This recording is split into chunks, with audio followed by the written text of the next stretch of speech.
Hey, salut tout le monde, bon dimanche, on est de retour avec la Weekly Prep pour la semaine du... on est quoi? On est le 10 mars déjà, écoutez, ça va tellement vite, ça n'a aucun sens. Premièrement, on va commencer avec un petit retour sur la semaine passée, comme à l'habitude. Semaine qui a été complexe de mon côté. Là, on finit ça green, mais ça a été une semaine où j'ai été atteint par les maladies, donc drive it down un petit peu. J'ai pas réussi à trader beaucoup, pas été très présent malheureusement. Mais bon, ça fait partie de la game, comme je le disais, là, c'est une des avantages que le trading apporte, c'est une certaine liberté. Donc voilà, sinon on va évidemment regarder qu'est-ce qui nous attend pour cette semaine côté calendrier économique, un chiffre critique côté CPI qui nous attend. Et évidemment, on va regarder à quoi s'attendre pour la semaine qui s'en vient d'un point de vue technique. On sait que c'est une semaine quad OPEX, donc vendredi des 4 sorcières, vendredi cette semaine. Depuis, comme avant les fêtes, je vous parle de ce début d'année-là, 2024, le premier quart qui va être vraiment, vraiment important. Puis, on arrive là déjà à ce quad OPEX-là qui est assez pivot. Donc, je vais hâte de voir qu'est-ce que ça va donner cette semaine. On va discuter de tout ça ensemble là, au cours des prochaines minutes. Mais comme j'ai dit avant de commencer, on va faire un retour sur la semaine dernière, qui était une semaine quand même assez wild, disons-le comme ça. Là. By the way, vous voyez, là, je vais aller sur les contrats de mars, parce que généralement, vous me voyez faire les analyses sur les contrats en continu, mais TradingView a déjà fait le rollover que vous devez faire aussi la semaine prochaine. Là. Donc, pour que les graphiques fit avec ce que je vous ai donné la semaine passée, je dois aller sur les contrats de mars. Qu'est-ce qu'on s'est parlé lundi? Parce que, rappelez-vous, là, ça a été envoyé lundi cette semaine, étant donné que dimanche, j'étais encore un peu malade. Là. Donc, qu'est-ce qu'on avait? On avait la chandelle là, qui était en formation. Je vous avais mentionné de surveiller le void qu'on allait créer là-dedans et qui risquait d'être assez important pour le reste de la semaine. Ça a été le cas, mais honnêtement, là, vous avez vu, on a initialement breaké le all-time high lundi matin pour ensuite voir un certain retracement. Quand même un retracement qui était pertinent, disons-le comme ça. Pourquoi pertinent? Ben, parce que étant donné qu'on avait été chercher le all-time high first, le downside a quand même eu la possibilité d'être un peu plus intéressant. Donc, big drive down, on a closé en dessous du void. J'avais mentionné de surveiller ça, que je ne serais pas surpris que si on voit de la faiblesse en début de semaine, on aille attaquer le low de la semaine précédente qui était ici. On est allé juste short de ça, là. On a frappé quand même plusieurs targets. Donc, tu sais, je vous avais parlé, OK, si on a un pullback en début de semaine, ça risque d'être la même chose que les semaines précédentes, c'est-à-dire quoi? Retracement, expansion, retracement, expansion. C'est ce qu'on a vu. J'aurais aimé ça qu'on aille puncher le low de la semaine passée. Honnêtement, ça m'aurait donné un peu plus de confiance sur le upside. Mais à partir du moment où on a closé over, là, jeudi, on le sait, on avait une semaine non-farm payroll. On attendait le non-farm payroll avec impatience le vendredi. Ben, vendredi, autant que la chandelle peut avoir l'air extrêmement bearish, puis oui, c'est le cas, on va en discuter tantôt. Mais les plus beaux trades de la journée, vendredi, ont été faits sur le upside, c'est-à-dire sur la continuation là, suite à l'annonce du non-farm payroll. Cette week-là, qui est pratiquement 1%, là, il y avait beaucoup de beaux trades là-dedans, qu'on a d'ailleurs snappé en live dans le groupe. Puis c'était même pas moi qui animais ce live chat-là, étant donné que j'étais malade. Mais chapeau, encore une fois, là, aux membres du groupe qui sont des élèves à moi, qui sont là depuis un bout de temps et qui sont capables de prendre le lead et de leader vraiment des lives. Des trades de 100 points qui ont été call-out sur Nasdaq, là, donc chapeau là-dessus. Donc ça ressemble à ça, il n'y a pas grand-chose à dire honnêtement. C'est des grosses chandelles. Vous voyez la volatilité encore cette semaine versus... Je vous dirais que ça fait un bout de temps qu'on a cette volatilité-là, là. Mais si vous regardez comme l'amplitude des chandelles depuis comme un mois ou deux, là, c'est vraiment... Malgré qu'on est souvent dans un range, quelques jours, c'est des chandelles qui sont assez wide, assez volatiles, et c'est ce qui rend les choses quand même assez complexes slash dangereuses, comme je l'explique souvent. Du côté du Nasdaq, sensiblement la même chose. On voulait jouer et là, on n'a pas sur les bons contrats. On voulait jouer le all-time high break. C'est ce qu'on a fait vendredi. Donc, vous avez vu, initialement, je vous parlais de surveiller ce void-là, là, lundi, qui avait pour le moment été créé. On a punché down. Lui aussi, on n'a pas été en mesure de liquider le lot de la semaine passée. Mais rappelez-vous, je disais, si on a de la faiblesse en début de semaine, c'est une zone que je voudrais voir. On pourrait aller tester cette zone-là. C'est ce qu'on a fait. Comme je l'ai dit tantôt, j'aurais aimé mieux qu'on le punch out, personnellement. Par la suite, réaction assez intéressante vers le New All-Time High vendredi sur le Non-Farm Payroll avant de fader de façon assez impressionnante là, vendredi midi vers la fermeture. Donc, honnêtement, pas grand-chose à dire du côté des indices. Pas mal comme qu'on avait anticipé, c'est-à-dire bullish. Début de semaine un peu plus bearish. Fin de la semaine, bullish vers le New All-Time High. C'est ce qu'on a vu. Du côté du dollar US, je vous parlais de cette trendline-là qui était, en fait, lorsqu'on s'est parlé, là, on était juste en train de la toucher encore une fois. Je disais ça, c'est quelque chose qui va être blowé. C'est ce qu'on a fait mardi, mercredi, boum, boum, boum. Première expansion depuis longtemps qui est clean sur le dollar US. Il faut remonter peut-être à vendredi le 2 et lundi le 5 février. Mais rappelez-vous, de mémoire, une de ces journées-là, la bourse était même fermée. Là. On avait comme fait ça jusqu'à midi. Donc c'était un peu tricky là, versus ça ici qui est assez clean. Maintenant, on va en parler tantôt, mais ça va être intéressant de voir où est-ce qu'on veut aller pour la suite des choses sur le dollar US. Donc c'est pas mal ça pour le retour sur la semaine. Honnêtement, je prends pas plus de temps que ça parce que ça a été un peu comme anticipé, ça a été quand même volatile. Je vous dirais que le plus beau de la semaine avait à être encore une fois là, dans une optique de less is more, dans une optique qu'on le savait que la semaine allait être framée autour du non-farm payroll. Donc, qu'est-ce qu'on avait à faire? C'était de jouer défensif jusqu'au temps qu'on ait un setup A+ sur le non-farm payroll. C'est ce qu'on a eu vers le all-time high break. Ça ressemble à ça. Maintenant, si on regarde pour cette semaine, avant de commencer puis aller voir côté calendrier économique, j'en profite pour vous rappeler qu'il reste une semaine avant la fin des inscriptions pour le groupe du 1er avril 2024, le mentorat de 5 semaines, 20 sessions, plus de 30 heures d'accompagnement ensemble, là, vraiment personnalisé, 5 sessions par semaine. Allez vous inscrire sur le groupe, en fait sur la page web. Le lien est dans la description. Tous les détails sont là-dessus. Si vous avez d'autres questions, n'hésitez pas. On est déjà là près d'une vingtaine et je ne veux pas vraiment qu'on dépasse ce chiffre-là. Donc, les places là, sont vraiment limitées à l'heure où on se parle. Maintenant, si on regarde cette semaine, côté calendrier économique, on a encore une fois une semaine quand même intéressante. Premièrement, commencez par vous dire que le début de la semaine, c'est-à-dire demain, lundi, pas vraiment une journée qui m'intéresse. Premièrement, on n'a pas vraiment de nouvelles là, trop pertinentes. Et deuxièmement, c'est que mardi, on a un CPI. Donc, le chiffre d'inflation aux États-Unis qui sort mardi. Vous le savez, si vous suivez mes vidéos depuis quand même, je vous dirais depuis très longtemps, là, ou même depuis moins longtemps, mais c'est quelque chose que je parle souvent et je continue à croire que personnellement, l'inflation, le combat est loin d'être gagné et on pourrait très bien être dans un environnement où on revoit une hausse de l'inflation. On l'a déjà vu sur les derniers chiffres du CPI, du PPI aussi. Donc, c'est vraiment là, autant qu'en 2023, je vous avais mentionné, OK, le CPI n'est plus vraiment un enjeu, ce ne sera pas tellement ça qui va driver grand-chose que en 2024, je m'attends que les CPI vont revoir une très grande volatilité, un peu comme on avait en 2022, à mon humble avis. Et ça, surtout si on a une autre hausse du côté des CPI américains. Donc, mardi matin, là, je dirais que la semaine va commencer mardi 8h30. Selon la réaction sur le CPI, on va avoir une bonne idée de qu'est-ce qui nous attend cette semaine. Donc vraiment, là, c'est à entourer sur votre calendrier. Mardi matin, attendez-vous à de la volatilité à 8h30. Ce qui fait en sorte que dans des semaines CPI, Non-Farm Payroll, FOMC, la journée précédant ce genre d'événement-là est généralement un peu plus complexe. En plus du fait que c'est un lundi, en plus du fait qu'il n'y a pas vraiment de nouvelles, je vous dirais que si vous voulez prolonger votre week-end, c'est peut-être une bonne idée de demain prendre ça relax. Sinon, 10 Years Note Auction aussi en plus à 13h. Mardi qui est quand même important. Mercredi, assez mollo côté nouvelle économique. 30 Year Bond Auction, évidemment, à 13h, qui va aussi causer une certaine volatilité. Jeudi, on a le Jobless Claim habituel, en plus du Core PPI qui est directement lié au CPI. Donc, je le dis, je le répète, là, mais généralement, lorsque le CPI sort en premier, l'impact du PPI est un petit peu réduite. Mais quand même, il ne faut pas le négliger, là, une volatilité qui va être associée à ce chiffre-là. Retail Sales aussi, donc il y a une semaine bien chargée. Et on termine ça vendredi avec le New York Empire State Manufacturing Index à 8h30 et le Michigan Consumer Expectation, Consumer Sentiment à 10h, qui est une des nouvelles que j'aime beaucoup. Donc, vendredi, belle journée aussi à anticiper. Pourquoi je vous dis ça? Parce que quand vous avez ce genre de nouvelles-là, le vendredi, avec une semaine qui risque d'être assez volatile, si le target, exemple, qu'on va discuter tantôt ou que vous allez voir évoluer au cours de la semaine est toujours pas frappé, attendez-vous de voir dans un vendredi comme ça ce target-là être frappé.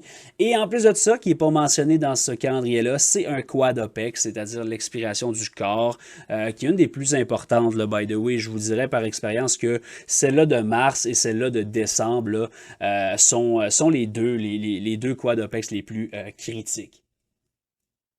On poursuit avec les earnings cette semaine. Encore une fois, là, la saison des earnings qui tire à sa fin, mais qui n'est pas terminée. Pas grand-chose qui a vraiment mon intérêt personnellement. Oracle, un titre qu'on trade à l'occasion, qui annonce ses résultats lundi après la fermeture. Sinon, on a Adobe, un autre titre qui à l'occasion swing. Mais sinon, là, ça ressemble à ça. Il n'y a pas grand-chose d'autre qui a vraiment un impact. Là. En fait, il n'y a pas grand-chose tout court qui a un impact direct sur les marchés dans les earnings qui sortent cette semaine. Maintenant, si on passe aux choses sérieuses, on va aller se préparer pour la semaine qui nous attend et c'en est une sincère qui s'en vient à mon humble avis. Pourquoi? Ben, vous avez vu la volatilité quand même se pointer la semaine passée. Ben, ça fait plusieurs semaines que ça se bâtit, là, mais la semaine passée encore, je vous dirais, des runs là, de 200-300 points sur Nasdaq. Comme en pas grand temps, là, on en a vu plusieurs. Donc, c'est quand même là, c'est des moments pivots. J'ai l'impression de me répéter. Je sais que des fois, ça peut sonner lourd, mais je veux dire, c'est des moments où vous voulez être prudent, aussi simple que ça. Puis, ça demeure encore le cas cette semaine. Je veux juste attirer votre attention sur, exemple, vous regardez QQQ, juste pour avoir une idée du volume, là. J'attire votre attention sur le volume de vendredi, qui est un des plus hauts volumes depuis, si on regarde, là, depuis environ le mois d'octobre. Qu'est-ce qu'on a vu au mois d'octobre? C'est le reversal qu'on avait call out sur le low là, avant le quad OPEC, justement, de décembre. On était bullish sur la fin de l'année. Est-ce que je suis en train de vous dire que je me base sur un volume de QQQ pour vous caller un reversal? Absolument pas. Vous le savez, je fais très très rarement référence au volume. Sauf que celui-là, ici, je vois quand même un intérêt de le mentionner. Puis, vous allez voir aussi dans les prochaines minutes, je ne suis pas bearish actuellement. Je ne ferme pas la fenêtre, par contre, ça c'est évident. Tu sais, justement, en parlant de fenêtre, Quad OPEX de mars, combien de fois je vous ai dit, OK, on donne une chance au bearish side durant la fenêtre de janvier, la semaine OPEX à partir du mercredi et la semaine suivante l'OPEX. Ça n'a pas fonctionné. On a donné une chance en février qui était vraiment une belle chance. On a eu une belle ride. Finalement, la volatilité qui ne s'est pas réalisée, ça n'a pas fonctionné. Et là, on arrive où? On arrive à mars. Combien de fois je vous ai dit, si on n'est pas capable de flancher dans la fenêtre de janvier, dans la fenêtre de février et dans la fenêtre de mars, on va voir un marché qui monte de façon pas mal plus importante que vous le pensez. Et c'est exactement ce qu'on fait depuis janvier. Vous voyez là, Quad OPEX de janvier, pas été capable de trouver de la faiblesse, ride up, ride up, ride up, ride up. On parle de plus de 10% sur l'SP500, qui généralement, le rendement annuel sur les indices, et là, on l'a fait en 3 mois, qu'est-ce qui est quand même assez spectaculaire, mais généralement spectaculaire dit pas nécessairement sain. Et là, je ne veux pas rentrer trop dans les détails, mais encore une fois, si on a à avoir de la faiblesse, il faut absolument que ça soit à partir de cette semaine ou la semaine prochaine. Sinon, là, c'est vrai, à mon humble avis, que la fenêtre sur l'année se ferme. Pourquoi? Parce qu'on est en une année d'élection. On pourrait voir, là, peut-être à partir de novembre, décembre, fin de l'année prochaine, voir quelque chose qui brasse plus. Mais si on n'est pas capable de voir un retracement d'importance, à mon humble avis, suivant le quad OPEX de cette semaine, de mon côté, là, quoique le bias est quand même bullish depuis quand même, oui, à quelques occasions, durant ces fenêtres-là, on était un peu plus prudent.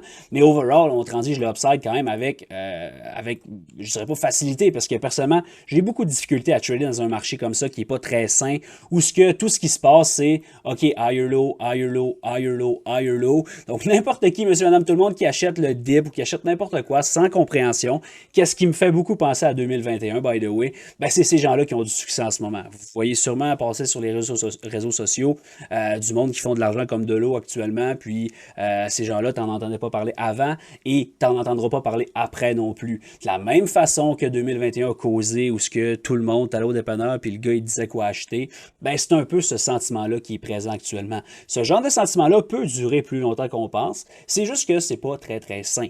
De mon côté, on le trade de la façon qu'on peut, dans le sens où si c'est pas un trade qui fit mon système, c'est pas vrai que je vais changer mes règles juste pour ne pas manquer tel ou tel run. Parce que, une journée un peu comme vendredi, genre de choses que si tu chases, tu peux te faire rincer quand même assez rapidement. Comprenez-moi bien, on est effacé comme 2 jours de move up en comme 3 heures. Vous comprenez? C'est le genre de choses qui démontre un marché, qui donne des indices que le marché n'est pas très très sain actuellement, mais ça ne veut pas dire qu'on ne peut pas aller plus haut. Et comme je vous ai dit, cette semaine, encore une fois, ça va être une semaine qui est pivot, le CPI qui va être vraiment à surveiller et le fameux quad OPEX de vendredi, là, c'est pas mal. Là. Je ne dirais pas que l'année est framée autour de ça, je ne veux pas dire n'importe quoi, là, mais c'est quand même un moment assez pivot pour l'année 2024. Donc, je pense que je vous ai assez mis en contexte. Maintenant, si on regarde vraiment qu'est-ce qu'on va surveiller pour cette semaine, bien, premièrement, là, je veux que vous identifiez le high et le low de la semaine passée. Ces deux niveaux-là vont établir notre range pour cette semaine et qu'est-ce qu'on va surveiller? Comme à l'habitude, quel côté qu'on veut aller chercher first. Personnellement, j'aurais tendance à dire que le upside va être un peu plus complexe, surtout avec la journée de vendredi dernier. Mais n'oubliez pas encore une fois le quad OPEX de vendredi qui est quand même une certaine impact là, assez important. Donc tant qu'on est à l'intérieur de ce range-là, qu'est-ce que je veux que vous fassiez? C'est que vous soyez extrêmement prudent et que vous n'ayez pas trop de conviction sur vos positions. Dans le sens que je veux que vous vous payiez rapidement sur des breaks de new high, des breaks de new low, 15 minutes, 5 minutes, 1 heure, etc. Mais pas nécessairement dire, OK, moi je veux targeter, là, je pense que je tiens vraiment un reversal et on s'en va plus bas. C'est pas, tant qu'on est à l'intérieur de ce range-là, personnellement, j'ai pas beaucoup de conviction sur quoi que ce soit, donc je vais vraiment être en mode défensif. Par contre, personnellement, je vous donne juste ce que je vais regarder le plus attentivement. Évidemment, le lot de la semaine passée crée pas loin d'un double bottom avec le lot de la semaine précédente. Donc, on a le lot de la semaine passée, le lot de v'là 2 semaines qui traîne. Qu'est-ce que ça veut dire? Ça veut dire qu'on a un lot. Tout le monde qui est là avec des stops sont encore en vie, ont été chatouillés, sont encore en vie, viennent de trader le stop. Donc, énormément de liquidité qui réside en dessous de ces deux weekly lows-là. En bonus, on est à l'intérieur du void qui est ici et en dessous, un peu over un bloc. Donc ça, là, personnellement, mon focus cette semaine, je ne suis pas nécessairement avec un bias qui est bearish, bigger picture, ça demeure bullish tant qu'on n'a pas brisé quelque chose. Et briser quelque chose serait quoi? Serait vraiment de prendre de l'accélération en dessous de ça et de voir peut-être là quelque chose du genre. Tant qu'on n'a pas fait quelque chose comme ça, personnellement, le bias ne peut pas être bearish big time. On peut quand même justifier et essayer de prendre les choses un peu d'avance dans le sens où OK, on a pris notre liquidité, donc d'où ce qu'on arrive fait du sens. Où ce qu'on s'en va, personnellement, c'est là. Mon focus cette semaine, ça va vraiment être de trouver des setups short vers le low de la semaine passée sans non plus tomber là, dans OK, c'est impossible qu'on aille plus haut parce que personnellement, je ne crois pas que je crois pas du tout que c'est impossible. Je vous amène un peu plus intraday, c'est rare que je le fais, mais regardez là, juste pour vous framer le trade personnellement que je vais focuser cette semaine. Et je vous dirais que dans le meilleur des mondes, qu'est-ce que je voudrais, c'est qu'on drive up first, lundi sideway, CPI fake up et qu'on drop par la suite. À ce moment-là, si on voit ça se mettre en place, je commencerais vraiment à aimer le downside vers quoi? Premièrement, j'attire votre attention sur ce gap-là ici qui n'a pas encore été complété. Donc, premier target short, 51,80 sur IS. Deuxième target short sur IS, on parle de 51,60 et 51,54.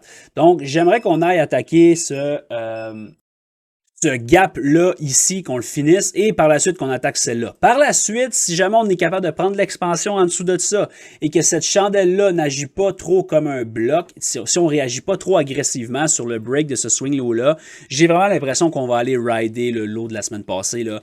C'est comme si on n'avait pas fini le travail personnellement cette semaine, en fait, sur le breakdown en début de semaine. Donc, c'est un peu l'approche que j'ai sur le SP500. Je ne suis pas bearish à dire, OK, je commence à swinguer des positions de plusieurs semaines. C'est pas le cas, encore une fois. Je vais vraiment attendre de voir comment on réagit après l'OPEX de mars, qui est vendredi, pardon. Ça va vraiment être là, ça qui va plus un peu framer qu'est-ce qui m'attend.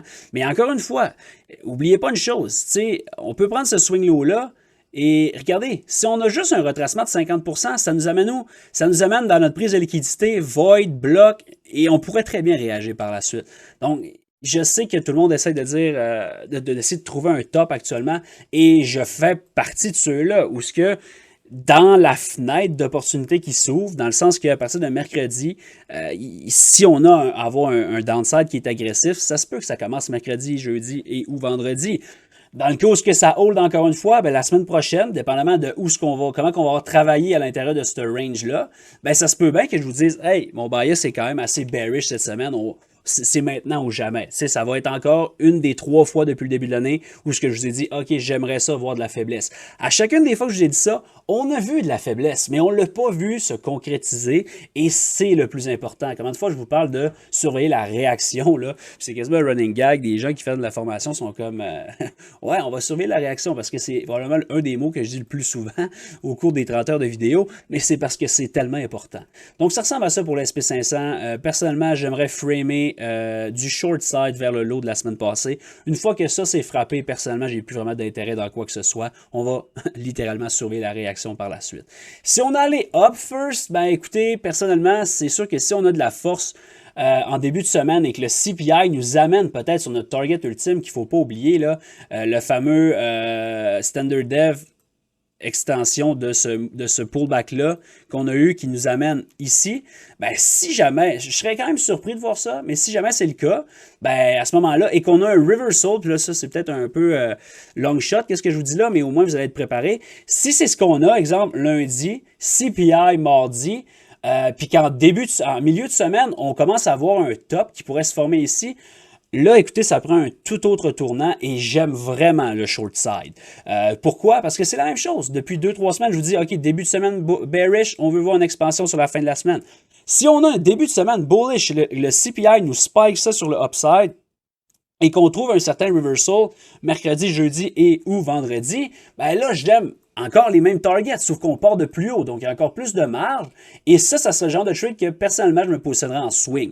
Si jamais on semble avoir formé un top, peut-être après le CPI ou mercredi, personnellement, je serais prêt à positionner short avec un stop loss sur un new high pour rider target 1, le low de la semaine passée. Donc là, je vous mets un peu plus en contexte, un peu plus, en fait, d'autres possibilités qui seraient en place. Là. Si c'est le cas, sérieusement, ça serait vraiment, vraiment intéressant.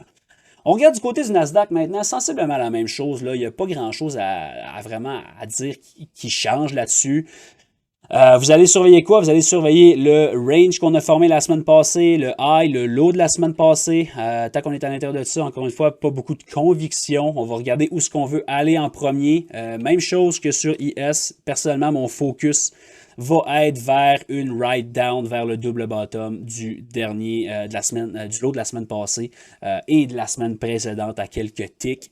Pas vraiment de gap à compléter du côté du Nasdaq. Peut-être celui-là, là, évidemment, target 1 pourrait être 18,212. Mais sinon, personnellement, mon target le plus important est vraiment 18,80.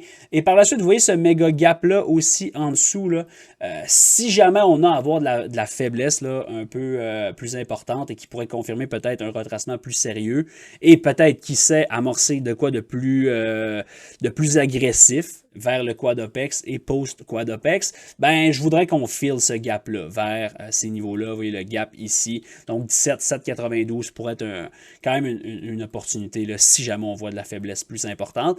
Et c'est quand même justifié par le d'où ce qu'on arrive. On a liquidé le double top, prise de liquidité, rejection. Reste à voir si on peut speed up cette semaine. Le début de la semaine, encore une fois, avec le CPI, va nous en dire long. Je m'attends à ce que le début de la semaine soit probablement le fake-out accompagné avec le CPI.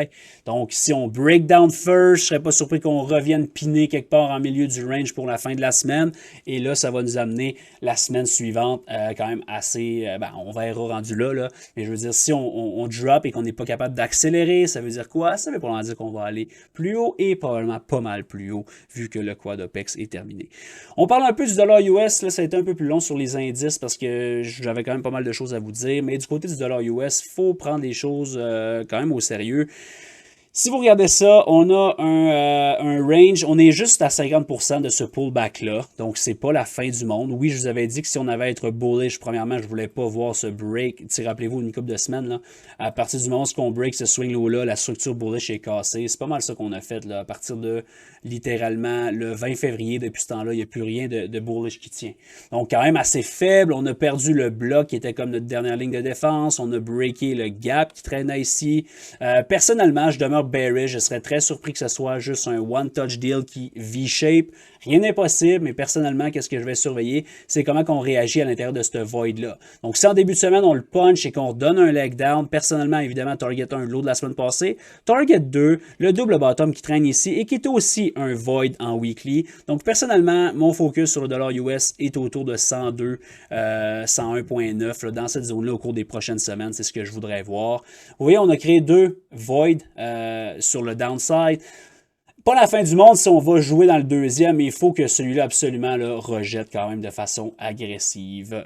Du côté de l'euro, puis c'est souvent je vous dis comme, hey, il n'y a pas grand-chose qui me donne des indices, mais cette semaine, le fait de regarder le dollar US et le comparer avec l'euro, personnellement, me donne une confluence supplémentaire pour ma confiance bearish dollar US et une confiance bullish euro USD. Voyez le double top ici sur l'euro. Ça, c'est vraiment un target qui est A++, à mon humble avis. Le void ici, vous voyez, 1, 2, on a accéléré à l'intérieur, closé over. Et à partir de là, personnellement, je m'attends peut-être à une consolidation là-dedans et un punch-out de ce double top-là. Si le dollar US, si l'euro punch ce double top-là à 100.09, on devrait voir un autre leg down sur le dollar US. Donc, le fait de regarder euro ici confirme mon bias sur le dollar US. À partir de là, on a aussi les yields qu'on peut jeter un œil, quand même assez intéressant comme pullback, et ça devient une zone assez pivot. Je dirais que c'est pas très joli comme pullback. Honnêtement, c'est un peu comme je vous dis souvent, là, tant qu'on n'a pas de grande expansion, il n'y a pas grand-chose à lire là-dedans. Puis en ce moment, c'est un peu ça. Oui, ça peut paraître de quand même un gros swing down, c'est vrai, mais la grosseur des chandelles est relativement faible. À partir de là, si on a à avoir un bounce, il faudrait vraiment holder 4%. Le void en daily, le gap ici, si on est capable de voir ça et si je ne me trompe pas, je pense que dans 2 semaines, on a un FOMC. Bien, évidemment, là, c'est le genre de choses que sur un FOMC, on pourrait le voir quand même avoir un peu d'excitation up ou down, un peu de volatilité qui se pointe là-dessus. Évidemment, on a vu J-Power cette semaine là, qui parlait devant le Congrès toute la semaine. C'est une des raisons d'ailleurs pour lesquelles je vous disais que c'était pas une semaine très favorable en début de semaine. Puis on l'a vu comme réitérer le fait que, ben, je veux dire, il n'était pas prêt à couper maintenant. Il continue à anticiper des cotes en 2024, mais il va falloir que les datas démontrent des signes de ralentissement. Et actuellement, c'est pas le cas. D'où l'importance, encore une fois, du CPI cette semaine. Maintenant, si on regarde le VIX, qui est quand même quelque chose qu'on a un œil dessus de façon assez importante depuis quelques semaines, ben en fait, je dirais même quelques mois, parce que si vous regardez en daily, encore une fois, qu'est-ce qui se passe? Vol up, indice up. Donc la volatilité continue à builder quand même un gros momentum. Qui est quand même dangereux. Mais ça fait déjà 2 mois que je vous dis que ça peut se poursuivre longtemps. Donc, qui vous dit pas que ça peut pas durer encore un autre 2 mois? Vous comprenez quand que je vous dis de pas...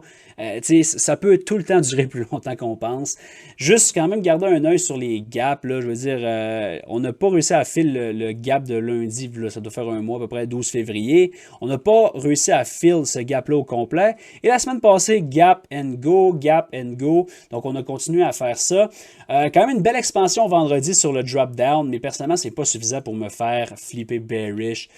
Vous le savez, là, le VIX, vous allez avoir aucune difficulté à vous en rendre compte si jamais la volatilité explose. Ce ne sera pas un spike de 15-20%. Ça va être un spike qui va t'amener over 20. Ça va être quelque chose de vraiment, vraiment, vraiment huge. Et encore une fois, cette semaine, surveillez ça. Mais si vous voulez faire confiance au downside, assurez-vous que le VIX veut au moins collaborer et que ça ne fait pas compresser complètement, surtout dans le cas où ce qu'on veut surveiller peut-être le scénario bearish là, vers les targets que je vous ai donnés tantôt. Donc maintenant, je finis ça avec quelques titres à surveiller. Premièrement, Nvidia. Nvidia qui a mangé une bonne tape vendredi, mais tu sais, tombez pas dans le piège de dire OK, je pense que c'est la fin. Personnellement, je serais surpris qu'on ne donne pas un autre leg vers le chiffre 1000. C'est pas impossible. Peut-être qu'on a topé ici. Mais tu sais, même si on aurait un retracement dans ce gap-là, ça veut pas dire que ce serait la fin non plus. Donc juste là, être prudent avec ce genre de volatilité-là, c'est quand même là, tu sais, comme je l'ai dit l'autre fois, la semaine passée en fait, il n'y a pas grand-chose personnellement à aimer là-dedans. Oui, ça se day-trade, une belle volatilité, mais quand même, là, c'est le genre de choses que vous n'avez pas besoin de holder plusieurs semaines pour faire du gros cash. Vous êtes capable de le day-trader activement, puis gérer vos positions assez serrées. Si on a à avoir de la faiblesse sur les indices qui se poursuivent big time, bien évidemment, là, ça se peut qu'on ait trouvé un top à court terme. Et là, dans ce cas-là, le follow-through down peut être intéressant vers le gap fill. Mais à l'inverse, si les indices hold, moi je pense qu'on va avoir un autre leg up sur Nvidia. Le chiffre 1000 est trop beau pour ne pas être frappé. Un mot sur Apple. Écoutez, combien de fois je vous ai dit au cours des dernières semaines, la faiblesse versus la force des indices est spectaculaire. Ben, regardez cette semaine, qu'est-ce qu'il a fait. Ça a été lui que, honnêtement, là, je dirais qu'il a holdé le marché vendredi. Puis là, tu vas me dire, mais on a droppé de 2% straight down. Oui, mais ça aurait été quoi si Apple aurait décroché? Apple a closé vendredi là, une journée up 1%, alors que tout le reste était down. Vous avez eu Nvidia presque down 10%. Apple qui a été vraiment, vraiment résilient. Donc, à surveiller cette semaine, dans ce cas où, encore une fois, un début de semaine bullish, si on peut avoir un autre leg down, personnellement, premier target serait autour de 165 sur Apple. À l'inverse, le upside, si jamais les indices vraiment là, avec l'OPEX, Quad OPEX la semaine prochaine, on ne voit pas de faiblesse. Personnellement, je vais devenir très très bullish sur Apple pour un retour là, vers ses all-time high au courant de l'année. Donc ça, on va se tenir au courant là-dessus. Un autre titre là aussi, autant que c'est la même chose, en fait, je vous disais qu'il laguait beaucoup, qui était faible versus le reste. Même chose sur Google. Regardez, là, on a vu une fin de semaine très, très strong. Vendredi, très, très fort aussi, une journée de up 1% alors que les indices étaient down big time. Donc, personnellement, j'aimerais quand même voir un autre leg down là-dessus, surveiller la réaction là-dedans, le gap autour de 130, 127. 128. Et sinon, sur l'upside, si on fait un higher high et qu'on se met à accélérer, il y a quand même une trendline avec beaucoup de liquidité à rider. Donc, un peu comme Apple, là, je serais quand même intéressé à jouer le long éventuellement là-dessus. Meta, juste un mot sur Meta. Ça fait un bout de temps qu'on n'en a pas parlé. Rappelez-vous que la dernière fois qu'on en a parlé, en fait, c'était après son gap up et je vous disais tracer le high, le low de la chandelle après le gap et surveiller qu'est-ce qu'on fait. On est allé où? On est allé up first et on drive. Pas une trend qui est très très saine, honnêtement, là, ce genre de choses-là pourrait vraiment donner un dip à l'intérieur de ce gap-là et la liquidation du triple bottom qui traîne. Donc, encore une fois, il va falloir que ce soit une optique un petit peu plus bearish sur les indices pour pouvoir voir ce setup-là se réaliser. Mais gardez un œil là-dessus parce que j'aime quand même le potentiel là, éventuellement. Et on finit ça avec Amazon qui a été une semaine relativement flat. Donc, on pourrait dire qu'il a surperformé certains stocks, sous-performé quelques-uns d'ailleurs, sauf que j'aime le fait qu'il demeure en consolidation, demeure strong. Vous le savez, je suis très bullish sur Amazon vers 188, 190, new all-time high. Évidemment, si on a une semaine qui s'amorce de façon un peu plus lourde, surveiller la réaction dans ce gap-là, peut-être dans celui-là pour par la suite là, une ride post-OPEX, Quad OPEX qui pourrait être quand même assez bullish. Donc, voilà, c'est ce qui complète la semaine. J'espère que vous avez apprécié. Semaine qui s'annonce quand même intéressante. De mon cas, c'est la dernière semaine complète avant des petites vacances. Donc, on va essayer de terminer ça en force. J'aime vraiment le range qu'on a, qui est assez large. Là. On parle quand même d'un range de comme 2,5% sur l'SP500, qui est énorme entre le high et le low de la semaine passée. Donc, c'est pour ça que je vous dis d'être quand même patient et de surveiller où ce que le CPI veut nous amener. S'il nous amène up first, j'aimerais potentiellement avoir trouvé un high pour peut-être plus que 2-3 jours, mais peut-être 2-3 semaines post-Quad OPEX, ça serait vraiment intéressant. Et à l'inverse, si on va down first encore une fois et qu'on réagit bien, ben, je ne serais pas un fan du long, mais bon, on va probablement aller voir là, des higher high, des new all-time high qui vont se poursuivre là-dessus. Je laisse là-dessus, je vous souhaite un bon week-end, un bon dimanche. On se revoit demain dans le live à partir de 8h30 dans le Discord. Le No Blind, c'est gratuit.